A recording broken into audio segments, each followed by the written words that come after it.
Good morning. How are you guys doing this morning? Good Wednesday morning, hump day. Hopefully you guys are ready to get after it today. So I wanted to say something I meant to say on Monday. I got sidetracked with the computer issues, got me off track, but I want to say congratulations to Brandon Hartraft. He got his first top five in the 450 Outdoor National Series this last weekend. That's the biggest series in the world, best guys in the world, top five. It's a big deal. Also, Bryson Gardner, top 10 last weekend. Same race, 450 class. Excellent job. Connor Visger finished his first outdoor season, made tremendous progress. He's closer to the fastest guys than he was in amateurs. So we had some really good moments last weekend. Just wanted to say congratulations to those guys. It's a huge deal on all levels. So the thought for today, I've actually got a challenge for you at the end of this morning. But I know I talked about shared stories yesterday, and I want to share a quick story with you this morning. I won't go into deep detail on it, but from an athletic achievement standpoint, stories, I think it's one of the best. I know there's a lot in the history of sports in America, but I believe this one's big, and this one isn't even from America. This one's actually from Great Britain. But the British cycling team many years ago was absolutely terrible. I mean, they were so bad that sponsors didn't want to sponsor the team because they felt like that people wouldn't buy their products because the team was so bad. And if they were using it, it was probably not a good choice. So that's how bad they were. And anybody that's been in athletics and competition, especially at a high level, knows how hard it is to go from being terrible to dominating. And that's what happened with these guys. They went from being terrible to dominating. And their claim to fame, or the reason they went from so bad to dominance, was based on this one concept. This coach came in and said, here's what we're going to do.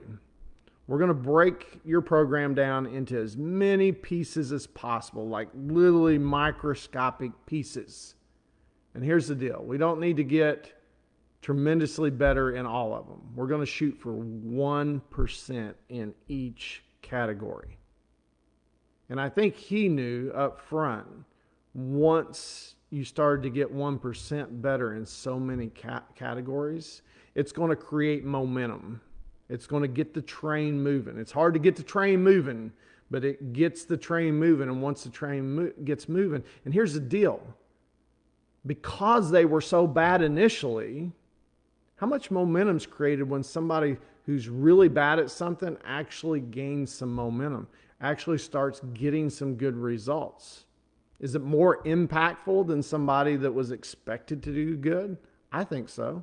I think that's why some of the greatest in some of the sports like football, basketball, baseball, Olympics, stuff like that, a lot of times you hear stories of somebody becoming the greatest that was actually very weak at the beginning.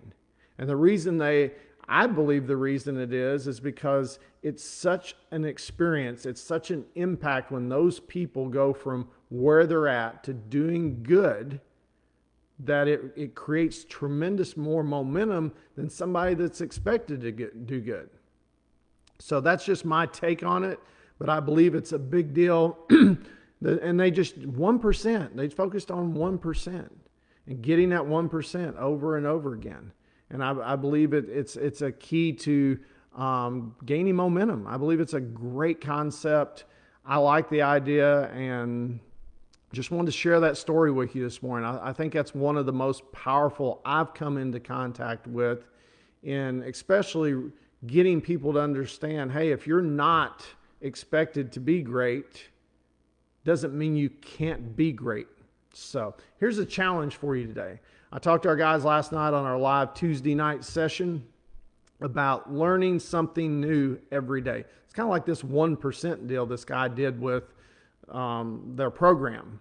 But learn one thing new every day about what you're trying or what you're striving for, whatever your goals are. And you can do it in multiple categories. I told the guys last night, I said, I want to be the best I can be in every area of my life.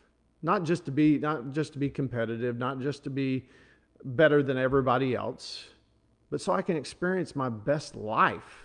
It has nothing to do with anybody else. That's a personal thing for me. The reason I want to be best in every area of my life, or the best I can be in every area of my life, is so I can experience the best life. It has nothing to do with anybody else. It has nothing to do with be competitive. I am competitive, don't get me wrong, but it has nothing to do with that.